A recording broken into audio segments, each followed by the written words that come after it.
Hey everybody, and welcome to BrickVault. Today we're reviewing the LEGO Creator Modular set. This is the Downtown Diner. The set's recommended for ages 16 and up. It is set number 10260 and it has 2,480 pieces. Included are 6 minifigs, a pretty sweet build for a fin-tailed car, and of course this really unique build for a Creator Modular set. We did live stream build this set, and if you want to know anything about our schedule, you can check the links in the description below, and I'll show you just a little bit of that building process, and we'll get right into the review.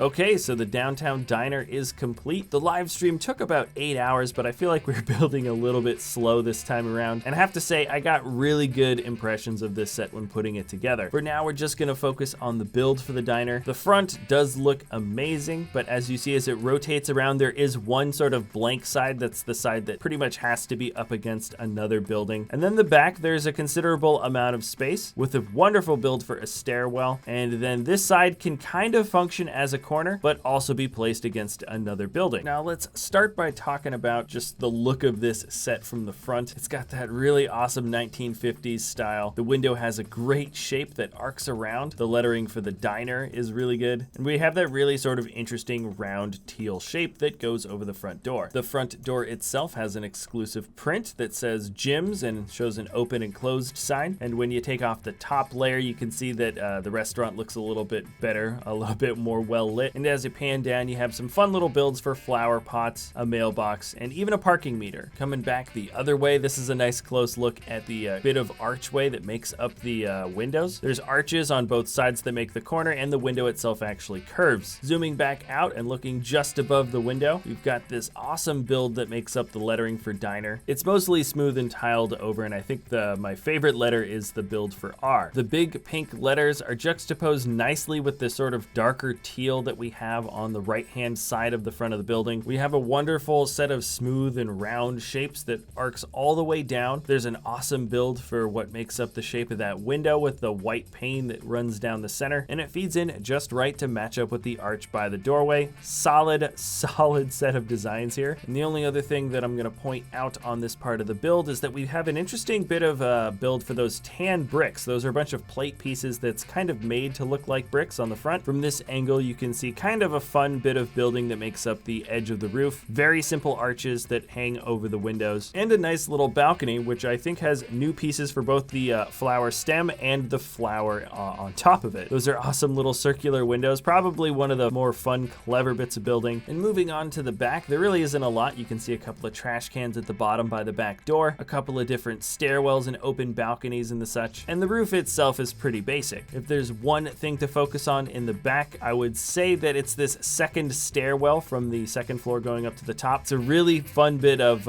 clever design here, both in the way that the stairs attach to the building itself and the method in which the arc is created. There are several fun and unique connection points included here that I didn't expect to see. And I'd say in general, the back of the build doesn't look too exciting, but that's pretty much how it goes for most modular creator buildings. Let's flip this thing around to the front and take off all of the layers piece by piece and check out the interior. And let's start from the bottom down in the actual diner, because I think this is where they spent the most time, and it's probably the most iconic and highly detailed aspect of the build. So on the inside, this is your classic 1950s style diner. I love the look of the interior here. It is pretty much completely studless, as you can see, and there's a lot of iconic features here. This is actually the blue or greenish blue. I think that's teal. That's a retired color that came out of retirement just to match up properly with the look that this designer was going for. And you can see we have a nice open kitchen and grill in the back, and this is the awesome little build for the jukebox. It rests on a couple of jumper pieces because they figured that you're going to want to pull this out of the build and show people a little bit better, just because it's such a fun little build. And next to it is a little build for a booth on the side with those nice red smooth cushions, and it looks like there's a plate with a pancake on the table. Once again, you don't really see any studs as I'm kind of twisting around to look at sort of the front of the diner. And the only other thing that remains studded down where you can kind of pull it out is this fun little build for a bubblegum dispenser. That's such a classic look too. I can't really put my finger on it, but I feel like I've seen that bubblegum machine before in red. And when we twist the camera over a little bit more, you can see just kind of like the interior of what that nice curved window shot looks like from the inside. Not quite as pretty, I'd say. And even behind the diner letters, everything is very smooth and tiled out. I love it. Now, you might not have been able to see before, but the only other studs are two more on the ground where you can place the chef and the roller girl or somebody else. And that's the one unfortunate thing about this build, is that if you set up a scene with items or other minifigs, they're all going to be loosely resting there. And if you have to move the modular around, they're all going to fall over. And maybe the one thing they should have added were just a couple more studs here and there. So moving on to the interior of the next level, this is the gym. I don't think we've gotten a gym in Lego form before, and it's pretty good. We've got a boxing ring or a training ring for a boxer in the corner. Pretty simple build that makes up the ropes. I like that 6x6 tile that's a little bit less glossy. I think that works for the look. And in the corner by the window, we've got two little dumbbells, or a dumbbell rack, I should say, that rest in between those clip pieces. You can pull them right out if you want. And there's also a pretty fun little build that shows the barbell or the bench press, where that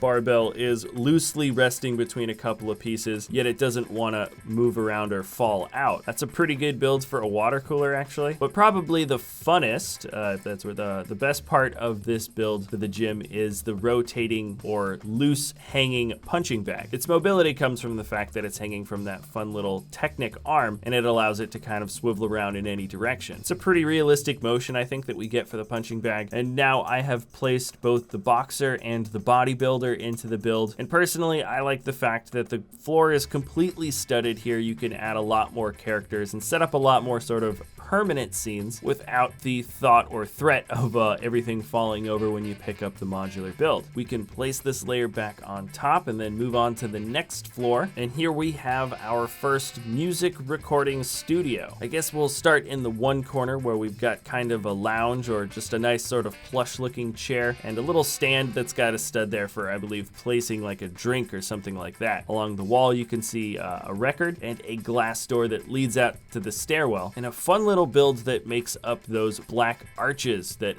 kind of fit into the wall there. That was actually a really clever bit of building. Now in the 1950s, there's, I think, a drinking culture, and it looks like those are a couple of glasses and a bottle of something. I have a feeling it's more of like a alcohol cabinet. And then on the wall, we've got this awesome print that shows a little rock and roll guy, probably a previous record that this company produced. That would be my guess. And in this small little corner, there's just enough space to have the recording booth. The soundboard is tilted down at just a slight angle in a very realistic way, the way you would look at other soundboards that might be in recording studios. And I believe this light blue machine is where the actual tape gets recorded. I think the recording onto tape, those little wheels at the top, might actually be those tape reels that spin around and record as the person in the sound booth is playing their music. So when we move over to the sound room, it's pretty basic. The best part of the detailing is the fact that we have that riveted or patterned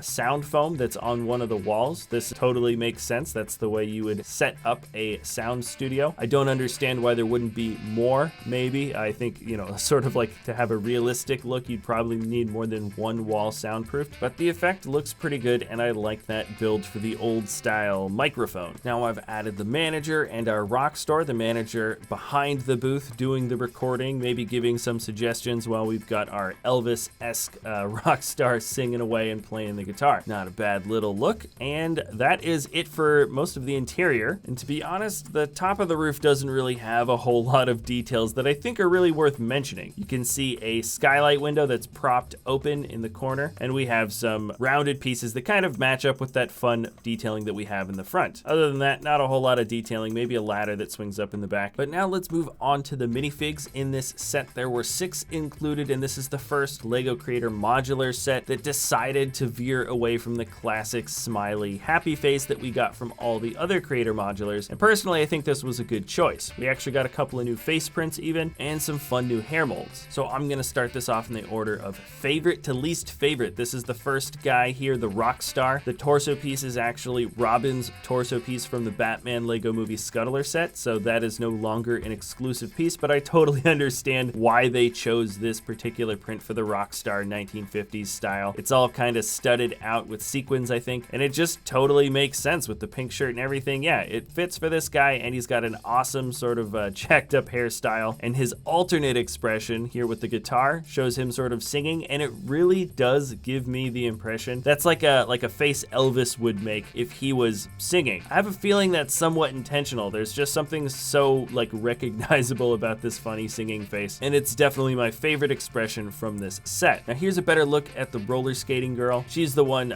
serving down on the first floor at the diner, and I think the best sort of look for this character is the different combination of those bright blue colors. She's got those nice light blue pants with a different shade of blue for the stripes on the torso, and even darker blue cutting out the negative space to show the hips. Her scarf matches up with the red roller skates, but by far the best part of this minifig is the new hairpiece. I have no idea what you call this style. Somebody maybe can tell me in the comment section below, but there's sort of her bangs are kind of flipped up in the front. There's kind of a swirl and a part on one side along with a ponytail. I don't know what this style is, but I know that I like it as a hairpiece for sure. Now the hairpiece for the boxer, on the other hand, is something that reminds me of something I would see from maybe like the 1970s, along with that big mustache, but it is a good look for this guy. And other than that, the detailing that makes up his body is pretty simple. You can see that he's kind of built up but not ripped like the sort of classic superhero print that we would get on a torso. And he has simple dual molded legs, blue and yellow, nothing too crazy. And let's move on to the bodybuilder. This is the female bodybuilder. She's got a pretty funny expression, and that print for the torso is exclusive just to her. It's basically just a sweatsuit or a tracksuit. On second thought, I don't know if it's exclusive, but the face that she's got is really good. She's got two expressions, but the one where she looks like sort of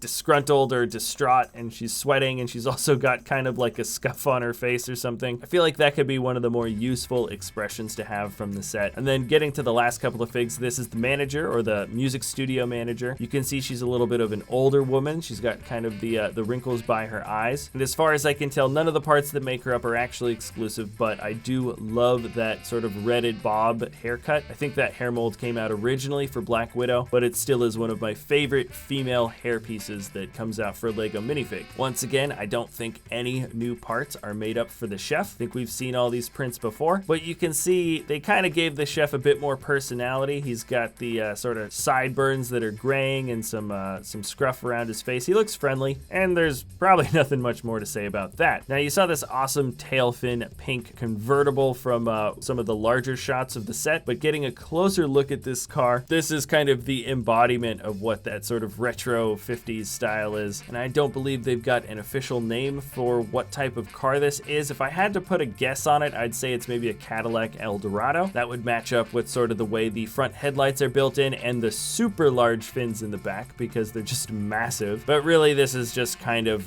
borrowing from some of the most common and classic shapes that we got from this era. The big wide doors absolutely do open up. I like the simple build that makes up the windscreen in the front, and it's awesome that this car comfortably fits both a driver and a passenger with space to have a shifter in the middle. Now there's a couple of studs in the back seat as well for fitting the final minifig, who doesn't look too happy to be sitting in the back. And hands down, this is the best vehicle we've gotten from any Creator Modular set, and probably one of my favorite vehicles to come from 2018 so far. During the live stream, I was asked by somebody to see if this looked good. The diner looked good next to the Ghostbusters Firehouse headquarters. I think I see what you're going for, because this building has a lot of extra sidewalk. You can kind of put the building next to the firehouse, and you have a little bit more of a walkway where the sidewalk is normally cut off. But now let's put this thing into the city, and the resting place for now is going to be next to the Ninjago city set, as well as the Parisian restaurant. So in terms of all the places that have sort of, you know, food that you can eat in restaurants, this is kind of the food district now. Personally, I like the look of this a lot. I might experiment a little bit more with the placement of the diner in the future, but I like that both the Parisian restaurant and the back of the diner look pretty good together. There's a lot of extra space, and who knows, maybe I might build a common ground between those two parts to kind of make that back alley look a little bit more consistent. My final thoughts with the Creator Modular is that it's probably one of my favorites to come from the Creator Modular line. It's certainly one of the more eye-catching buildings LEGO has ever made. The interiors all feel really solid. I like that they broke the mold with the LEGO minifigures, adding new expressions. And of course, like pretty much all Creator Modular sets, we get a lot of new parts, which is really nice. And the part to price ratio is